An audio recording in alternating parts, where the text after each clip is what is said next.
दोस्तों, ये कहानी है तीन लोगों की, जैक, जेनिफर और मैनुअल, जो कि एक वीरान टापू पर फंस जाते हैं। लेकिन वो यहाँ पर किस तरह से सरवाइव करेंगे और उन्हें यहाँ पर किस किस तरह की परेशानियां होंगी, खास करके जेनिफर को, ये हम पता लगाएंगे आज की इस कहानी में, जिसका नाम है सर्वाइवल आइलैंड। कहानी की शुरुआत होती है और हमें एक अमीर आदमी जैक और उसकी वाइफ जेनिफर को दिखाया जाता है। वो अपने कुछ दोस्तों के साथ एक बोट पर घूमने जाते हैं। बोट पर उनकी सर्विस के लिए कैप्टन के अलावा दो और लोगों का क्रू है, जिसमें से कि एक मैनुअल है। अब जाने से पहले मैनुअल की गर्लफ्रेंड उससे मिलने आती है। वो उससे शादी करने के लिए बोल रही थी क्योंकि वो प्रेग्नेंट है, लेकिन मैनुअल मना कर देता है क्योंकि उसे शक है कि ये बच्चा किसी और का है, जिस पर मारिया उसे थप्पड़ मारती है और इन दोनों में झगड़ा होने लगता है। लेकिन जाते टाइम मारिया उससे कहती है कि मैं इसका बदला तुमसे जरूर लूंगी। खैर, समंदर में अब इनका सफर शुरू हो जाता है, जहाँ पर हम जैक को देखते हैं। दरअसल जैक पैसे वाला तो था ही, साथ ही बहुत घमंडी भी था। वो यहाँ पर मैनुअल से बहुत ही बदतमीजी से पेश आ रहा था,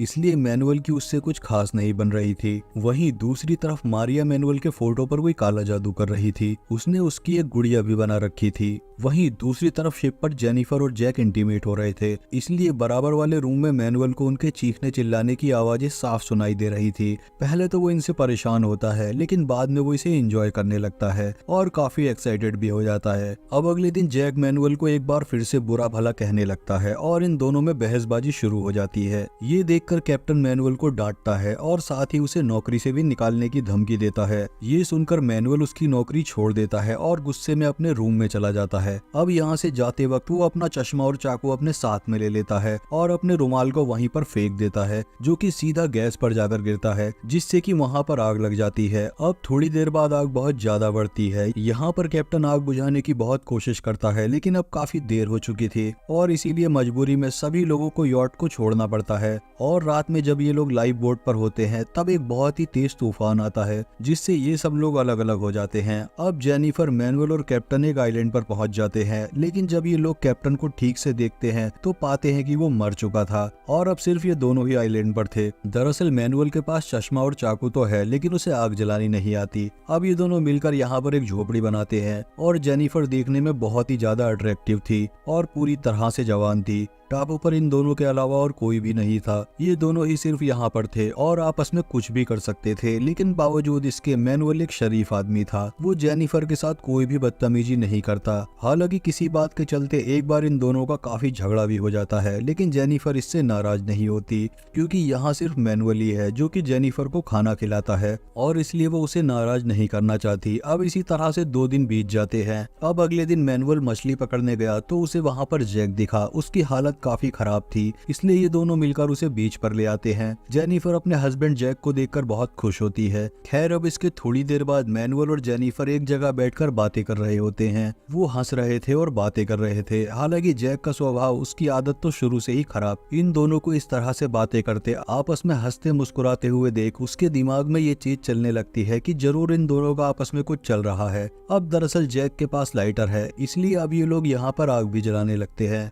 खैर, अब अगले दिन जैक जानबूझकर जेनिफर और मैनुअल को साथ मछली पकड़ने के लिए भेजता है। उसकी ये बात सुनकर ये दोनों काफी हैरान होते हैं। खैर, अब मछलियां पकड़ने के बाद जब ये दोनों वापस आते हैं तो जैक ने अपने और जेनिफर के लिए एक अलग झोपड़ी तैयार कर रखी थी। अब मैनुअल और जेनिफर ये देखकर बहुत गुस्सा होते हैं, लेकिन फिर भी मैनुअल जैक को कुछ नहीं बोलता। लेकिन बावजूद इन सबके भी जैक का मैनुअल पर शक होता है। हालांकि जेनिफर उसे बहुत समझाने की कोशिश करती है, लेकिन जैक उसकी बात नहीं मानता। उसे अपनी वाइफ पर यकीन नहीं रहा और इसी चक्कर में जैक और मैनुअल का आपस में झगड़ा हो जाता है। अब इसलिए मैनुअल उसे खाना नहीं देता और बदले में जैक उसे अब अपना लाइटर नहीं देता। खैर, अब इसके बाद जैक खुद ही मछली पकड़ने जाता है, लेकिन उसे मछली पकड़ना नहीं आता था और ना ही उसके पास कोई चश्मा है जिसके सहारे वो पानी में देख सके। दूसरी तरफ जेनिफर भूखी थी और मैनुअल ये देखकर उसे खाना ऑफर करता है, जिस पर जेनिफर शुरुआत में तो मना करती है, लेकिन मैनुअल वादा करता है कि मैं इसके बारे में जैक को कुछ भी नहीं बताऊंगा। तो इसलिए जेनिफर वो खाना खा लेती है और इसके बदले में वो मैनुअल को गाल पर एक किस करके जाती है। दूसरी तरफ जैक को मछलियों के कुछ बच्चे मिले थे, लेकिन वो जहरीले थे, जिसके थोड़ी देर बाद जैक ये बात तो समझ जाता है कि वहाँ पर जेनिफर ने खाना खाया है और इस बात को लेकर वो उस पर बहुत गुस्सा होता है। अब अगले कुछ दिनों तक जैक और जेनिफर को खाने के नाम पर बस कुछ छोटी मोटी मछलियां ही मिला करती थी। अब इसी बीच एक दिन जैक देखता है कि मैनुअल ने उसकी आग छुड़ाई थी, इसलिए वो उससे झगड़ा करने लगता है और सजा के तौर पर वो उसकी मछली छीन लेता है। अब अगले दिन जब मैनुअल सो रहा होता है तो जैक उसका चश्मा भी चुरा लेता है और जब वो उठता है तो ये देखकर उसे बहुत गुस्सा आता है, इसलिए वो जैक की जान लेना चाहता है और मैनुअल जैक को मारने के लिए उसके पीछे जाता है। जेनिफर आकर उसे रोकने लगती है, लेकिन मैनुअल बहुत गुस्से में था। वो जैक से बदला लेना चाहता था और इसीलिए वो जेनिफर से बदतमीजी करने लगता है। वो अब उसके बहुत करीब आने लगता है। अब जेनिफर शुरुआत में तो पहले उसे रोकती है, लेकिन फिर बाद में वो इसे एंजॉय करने लगती है, उसे भी मजा आने लगता है। फिर इन दोनों के बीच में वो सब हो जाता है जो नहीं होना था। इस सब के बाद जेनिफर मैनुअल से वादा लेती है कि वो इसके बारे में जैक को कुछ ना बताए। अब मैनुअल इस बारे में वादा तो कर लेता है, लेकिन उसे पूरा अंदाजा था कि जैक को इस बारे में खुद ही पता लग जाएगा। जैक जब फिशिंग करके वापस आता है तो उसे पता लगता है कि जरूर इन दोनों के बीच कुछ हुआ है, क्योंकि मैनुअल का चश्मा चुराने के बाद भी वो शांत था और जेनिफर का भी बिहेवियर बदला हुआ था। अब इसीलिए जैक को बहुत गुस्सा आता है और वो जेनिफर को अपनी झोपड़ी से भी निकाल देता है और इसलिए अब मैनुअल जेनिफर को सहारा देता है। वहीं जैक अपना खुद का चश्मा बनाता है और धीरे धीरे वो खुद भी फिशिंग करना सीख जाता है। अब जेनिफर मैनुअल के साथ है, इसलिए अब मैनुअल भी बहुत खुश है और वो दोनों अक्सर डांस किया करते थे और इन दोनों को इस तरह से साथ देखकर जैक को बहुत गुस्सा आता है। अब एक दिन जैक जब फिशिंग कर रहा था तो उसे पानी के नीचे एक टूटी हुई बोट नजर आती है और वो बड़ी ही मुश्किल से उसे लेकर बीच पर आता है।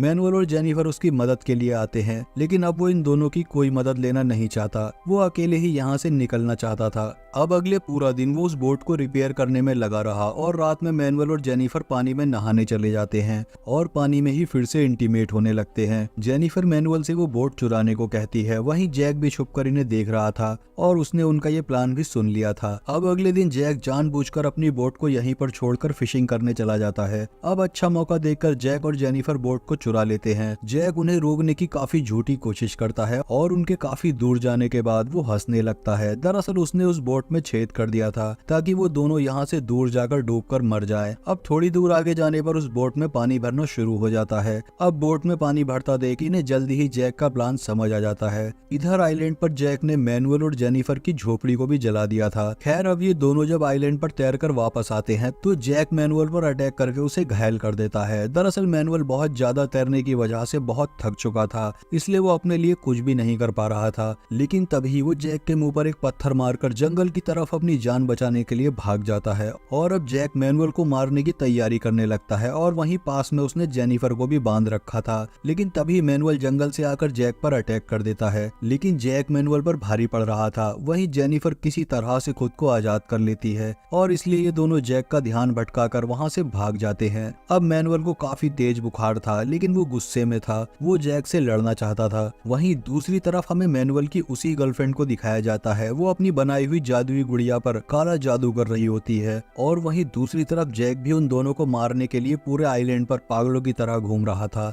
और आखिर में वो उसे जंगल पर एक पेड़ पर मिल जाते हैं। मैनुअल की हालत काफी खराब थी, वो ठीक से जैक से लड़ भी नहीं सकता था और इसी का फायदा उठाकर जैक उस पर भाला मारकर उसे नीचे गिरा देता है और इसके बाद वो उसे मारने ही वाला होता है कि तभी जेनिफर जैक पर अटैक कर देती है और अब मौके का फायदा उठाकर मैनुअल एक पत्थर उठाकर जैक को मारने ही वाला होता है, लेकिन उसकी गर्लफ्रेंड के जादू की वजह से उसका बैलेंस बिगड़ जाता है और वो सीधा जैक के भाले पर ही गिर जाता है और इसीलिए वो वहीं पर मारा जाता है। वहीं दूसरी तरफ मैनुअल की गर्लफ्रेंड ने भी उसकी अपनी जादुई गुड़िया को भी उसी तरह से मारा था, यानी कि असल में मैनुअल अपनी गर्लफ्रेंड मारिया के काले जादू की वजह से मारा गया। अब जैक और जेनिफर को इस आइलैंड पर रहते हुए पूरा 1 साल बीत जाता है। अब एक दिन वहाँ पर कुछ मछुआरों की बोट आती है, जिसे देखकर जेनिफर बहुत खुश होती है। वो उसके पास आ जाते हैं और अब जेनिफर उनके साथ जाने लगती है, लेकिन जाने से पहले वो जैक का लाइटर अपने साथ ले लेती है। दरअसल उस वक्त जैक फिशिंग करने के लिए गया था और वहीं जेनिफर इन लोगों को जैक के बारे में कुछ भी नहीं बताती। दरअसल ये भी उससे अपना बदला लेना चाहती थी, क्योंकि जैक ने उसके सच्चे प्यार मैनुअल को मार दिया था। वहीं जैक जब इस बोट को देखता है तो ये देखकर वो बहुत खुश हो जाता है, लेकिन वो उसके लिए नहीं रुकती, तो वो समझ जाता है कि जेनिफर ने उससे अपना बदला लिया है। दरअसल जेनिफर मैनुअल से सच्चा प्यार करती थी, लेकिन उसके मरने के बाद मजबूरी में जेनिफर को 1 साल तक जैक पर डिपेंड रहना पड़ा। उसे हर तरह से खुश करना पड़ा, लेकिन उसके अंदर जो बदले की आग थी वो बुझी नहीं थी, इसलिए वो जैक को यहाँ मरने के लिए छोड़कर चली जाती है, जिसके साथ ये कहानी यहीं पर खत्म हो जाती है। दोस्तों, अगर आपको मूवी पसंद आई हो तो मूवी को लाइक और चैनल को सब्सक्राइब जरूर कर दें। मिलते हैं हमारी अगली वीडियो में।